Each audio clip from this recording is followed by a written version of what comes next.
ભુજ તાલુકાના સરલી ગામ ખાતે સરહદ ડેરી દ્વારા ક્લસ્ટરનું લોકાર્પણ કરવામાં આવ્યું। આ કાર્યક્રમ અમૂલના વાઇસ ચેરમેન શ્રી તથા સરહદ ડેરીના ચેરમેન શ્રી વલમજીભાઈ હુંબલની અધ્યક્ષતામાં યોજવામાં આવ્યો હતો।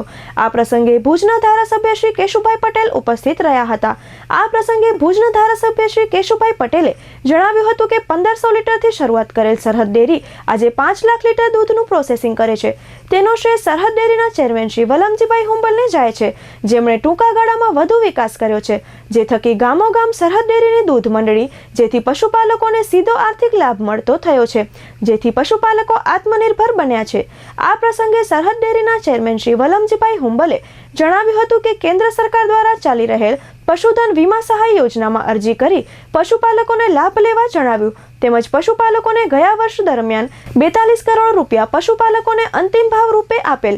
આ સાથે સરહદ ડેરી દ્વારા દર 15 દિવસે પશુપાલકોના દૂધનું ચૂકવણું કરવામાં આવે છે। તેમજ તેઓએ સૌ પશુપાલકોને સરહદ ડેરી દ્વારા આપવામાં આવતી અન્ય ઇનપુટ સર્વિસનો પણ બહોળા પ્રમાણમાં લાભ લે તેવો અનુરોધ કર્યો હતો।